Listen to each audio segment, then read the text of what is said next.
आज दशहरा का दूसरा दिन है। नवरात्र पर्व जो कर रहे हैं सभी व्रत करने वाले और बिहार वासियों, जिला वासियों और लोरिया विधानसभा के तमाम नौजवान छात्र आदरणीय गार्जियन को मेरी तरफ से हार्दिक बधाई और शुभकामनाएं हैं।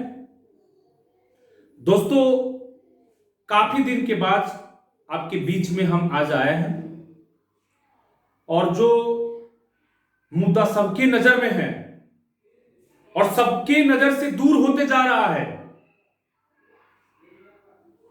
बिहार का तो दुर्दशा है ही, लेकिन जब से माननीय प्रधानमंत्री नरेंद्र मोदी जी बने हैं तब से लेकर आज तक जो पूरे हिंदुस्तान का जो माहौल बनते गया, बिगड़ते गया, सबने देखा है। आज लखीमपुर किसानों का जो कुचलने का काम हुआ, इस सरकार के नीतियों का दुर्दशा है। उनके मंत्री धमकी देते हैं, उनके बेटा कुचलते हैं। आज 5 दिन हो जाने के बाद मैं दावे के साथ कह रहा हूं और मैं नवरात्र व्रत भी कर रहा हूं। वह व्रत जो बुराइयों को प्रति सच्चाई की जीत की प्रतीक है, बुराइयों को नष्ट करने का काम करता है। भगवान दशमी के दिन राम लौट के आए थे, वह दिन, वह व्रत चल रहा है। लेकिन आज 5 दिन बीत जाने के बाद माननीय मंत्री जी के सुपुत्र जी की गिरफ्तारी नहीं हुई और हमारे बिहार में किसी के ऊपर शंका भी हो जाता है, किसी के ऊपर शक भी हो जाए प्रशासन को, बिहार के साथ साथ हम पूरे देश को देखते हैं, तो उसको घर से गिरफ्तार करके प्रशासन अपने कब्जा में लेकर उसको इंक्वायरी चालू कर देता है। आप देखे होंगे बीते कुछ दिन पहले अखाड़े के जो अध्यक्ष थे उनका निर्मम हत्या हो जाती है। मैं हत्या कर रहा हूं। अक्सर मीडिया वाले और जो मीडिया बंधु दलाल है वो चलाए थे आत्महत्या, उनके पंखे से लटक कर फांसी। कौन ऐसा संत है जो पंखे से लटक कर फांसी देगा? जिसका परिवार नहीं है, प्रधानमंत्री बोलते हैं जिसका परिवार नहीं है वो निसंदेह जनता की सेवा में लगे रहता है। वो किसके लिए आखिर वो चोरी करेगा, किसके लिए वो भ्रष्टाचारी करेगा? ये प्रधानमंत्री का बात है, मैं अपने पास से नहीं बोल रहा हूं। लेकिन उसको निर्मम हत्या, आत्महत्या करार दे दिया जाता है मीडिया बंधुओं के द्वारा और सरकार के द्वारा। तो आज प्रश्न उठता है सरकार के ऊपर कि जब तक मंत्री जी इस्तीफा नहीं देंगे, केंद्रीय राज्य मंत्री इस्तीफा नहीं देंगे, तब तक उनके पुत्र के ऊपर लगे आरोप की निष्पक्ष जांच कैसे संभव है? विपक्षी नेताएं बोलते आ रहे हैं कि आप इस्तीफा दीजिए नैतिकता के आधार पर। अगर सरकार भ्रष्टाचार को मिटाना चाहता है, इस आरोप से अलग है, तो मंत्री जी का इस्तीफा लीजिए और निष्पक्ष जांच कराइए। अगर जांच में निर्दोष पाए जाते हैं फिर मंत्री जी को मंत्री बनाइए।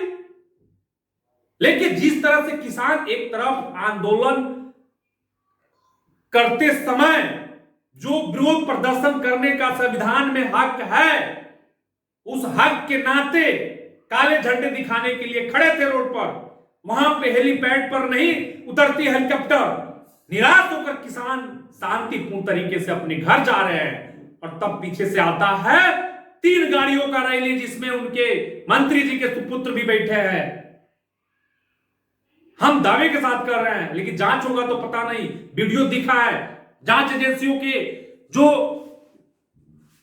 चाहिए था सबूत वो तो वीडियो में दिख रहा है, लेकिन फिर भी कोई आरोपी का गिरफ्तारी नहीं होना निसंदेह सरकार के ऊपर प्रश्न खड़ा करता है। निसंदेह यूपी चुनाव के लिए इस घटना को मुकाम देना, घटना को अंजाम देना और इस घटना की नई साजिश के तहत किसानों को मारने का साजिश यूपी सरकार और केंद्र सरकार पे लगा है। देखते आए, लेकिन किसी भी आरोपी का गिरफ्तारी अभी तक नहीं हुआ। और पता चला मंत्री जी के लाल चल गए नेपाल। क्या यही है मोदी जी का कमाल? क्या यही है मोदी जी, योगी जी का कमाल? आप जो जिस रास्ते पर मोदी जी को बोलते हैं उनके ऊपर निर्दोष है, तो फिर भाग क्यों रहे हैं? तो प्रशासन जब घर में बैठा हुआ आरोपी था, उसको भगाने के लिए इंतजार करता रहा। आज मंत्री के सुपुत्र भाग गए तो प्रशासन खोज रहा है, समन दे रहा है।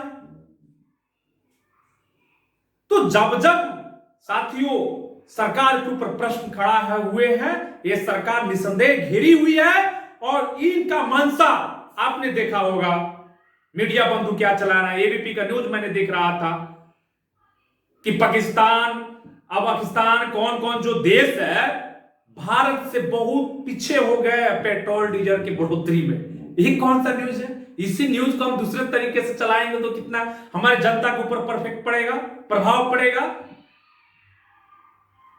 लेकिन आप पीछे छोड़ते छोड़ते आप महंगाई को चरम सीमा पर पहुंचा दीजिए, तब कहिए कि हमारे सारे देश हमारे पीछे है, हम आगे हैं जनता के मारने में, हम आगे हैं महंगाई को बढ़ाने में। यही आपकी सरकार की नीति है, नियत है। दोस्तों, कल जम्मू कश्मीर में एक घटना आई। जी न्यूज में चैनल देख रहा था, विपक्ष नेताओं को न्यूज चैनल वाले उकसा रहे हैं कि आप वहां पे जाइए, आप उस दुख दर्द परिवार को हरिए। निसंदेह विपक्ष ऐसा काम करता है और करता रहेगा, मैं दावे के साथ कहता हूं। लेकिन सरकार वहां पे राष्ट्रपति शासन लगा हुआ है, माननीय राष्ट्रपति जी के द्वारा वहां पे शासन चल रहा है। 370 हट गया, 35A हट गया, फिर ये आतंकवादी क्यों नहीं खत्म हुए? क्या प्रश्न नहीं पूछ सकते हैं कि 5 राज्यों में चुनाव अगले साल होने वाला है? फरवरी मार्च में 5 राज्यों का चुनाव एक साथ होने वाला है, और बिहार समेत तमाम ऐसे राज्य हैं जिसमें उपचुनाव अभी चल रहा है। तो इसको देखते हुए जब जब हमारे हिंदुस्तान में चाहे वो राज्य चुनाव हो, चाहे केंद्र का चुनाव हो, और चाहे उपचुनाव हो, जब चुनाव नजदीक आता है तो ये आतंकवादी कहां से कैसे घुस जाते हैं, कैसे हमला कर देते हैं। निसंदेह मैं प्रधानमंत्री के ऊपर शक करता हूं। क्या इस साजिश के तहत हिंदुओं को मारकर, हिंदुओं को प्रताड़ित कर एक समुदाय को टारगेट करना और भड़काना, धर्म की राजनीति करना, एक समुदाय को मारने का कोशिश दिखाता है कि आईडी कार्ड देख देख कर वो आतंकवादी मारे।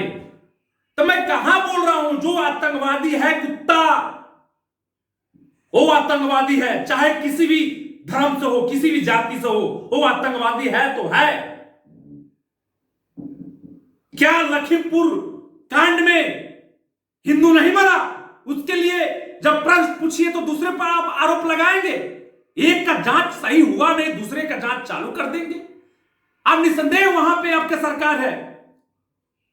आतंकवादियों को रोकने के लिए आप कौन कौन सा धावत कर रहे हैं, उसमें विपक्ष भी आपके साथ देता रहा है। लेकिन उसके ऊपर निर्मल हत्या, गोली मारना आतंकवादियों को कितनी जायज है? इस चुनाव के तहत साजिश करना कितनी जायज है? मैं दावे के साथ कहता हूं साथियों, मैं उन परिवारों को जो जम्मू कश्मीर, कश्मीरी पंडितों पर जिस तरह से निर्मम हत्या हुई है, मैं उन परिवारों के प्रति संवेदना व्यक्त करता हूं। मैं उनको भावपूर्ण श्रद्धांजलि अर्पित करता हूं। मैं किसानों के साथ भी हूं, मैं नौजवानों के साथ में हूं। हमारी दल, हमारी पार्टी राष्ट्रीय जनता दल मरते दम तक कृषि काला कानून को वापसी नहीं होने तक रोड से लेकर सदन तक संघर्ष करने के लिए तैयार है।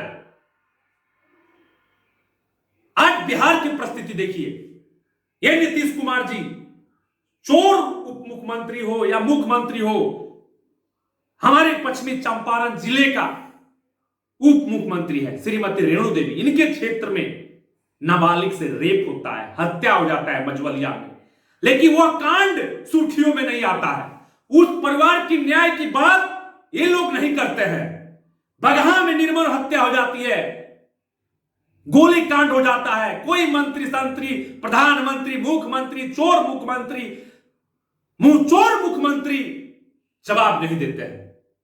प्रशासन शांत बैठी रहती है, उसमें भी अभी तक किसी का आरोपी की गिरफ्तारी नहीं हुआ। तो आज हमारे हिंदुस्तान को किस रास्ते पर ले जा रहे हैं? आज हमारे बिहार को आप किस रास्ते पर ढकेलना चाहते हैं? ये हम सबके हाथ में है, आप सबके हाथ में है। हमारा लोकतंत्र जब तक मजबूत नहीं होगा, हम प्रश्न भी नहीं पूछ सकते हैं सरकार से। आप सरकार से प्रश्न कीजिएगा, आपके ऊपर कार्रवाई हो जाएगी। आप सरकार से क्वेश्चन कीजिएगा, सरकार के ऊपर उंगली उठाइएगा, आपके ऊपर कार्रवाई हो जाएगी।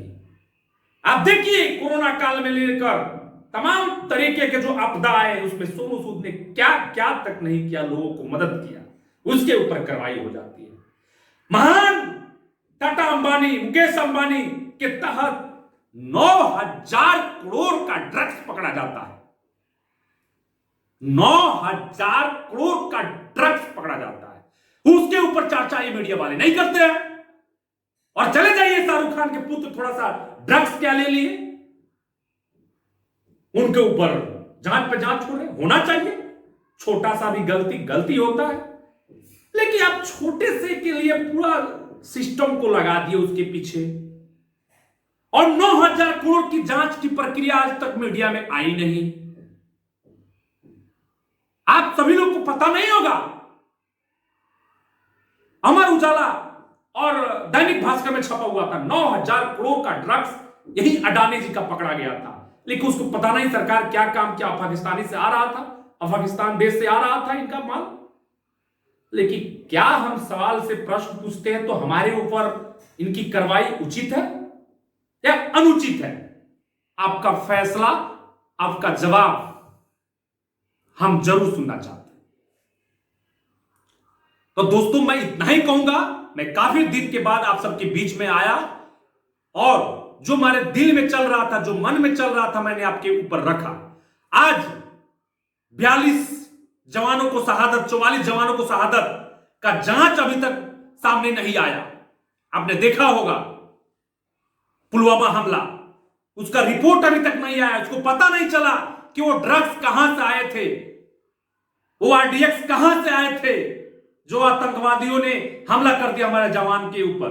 और उनकी परिवार आज बिलख रही है, तड़प रही है, लेकिन उनके ऊपर जांच का पर्दाफाश अभी तक नहीं हुआ। और यूपी चुनाव है, पंजाब का चुनाव है, 5 राज्यों में अगला साल चुनाव है। उसको देखते हुए साजिश के तहत हमारे हिंदू भाइयों को मारने का यह सरकार साजिश कर रही है। आज इस नवरात्र व्रत में मैं यही मांग करता हूं सरकार से, अगर निष्पक्ष जांच आप करना चाहते हैं तो मंत्री जी का इस्तीफा दिलवाइए। किसानों के साथ आप खड़ा होइए। किसानों का आय दुगने करने का आप बात बोलते हैं और किसानों को कुचलते हैं कीड़े मकोड़े के चलते।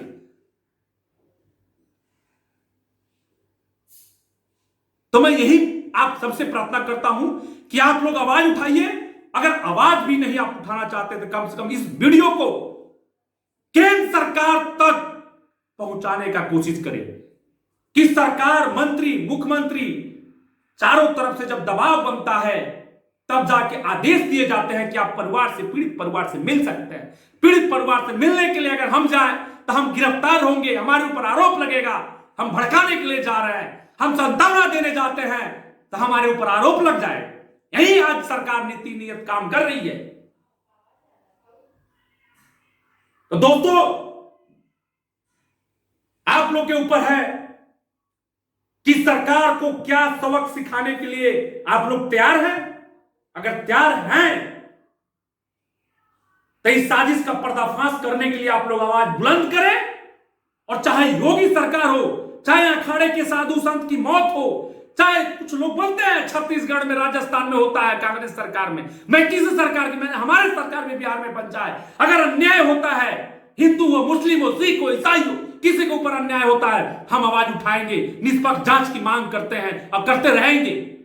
लेकिन ये प्रधानमंत्री, निकम्मे प्रधानमंत्री, जुमले प्रधानमंत्री, या योगी सरकार, नीतीश कुमार, कुर्सी कुमार, चोर मुख्यमंत्री के प्रति आवाज उठाने का काम तो हम करते ही हैं।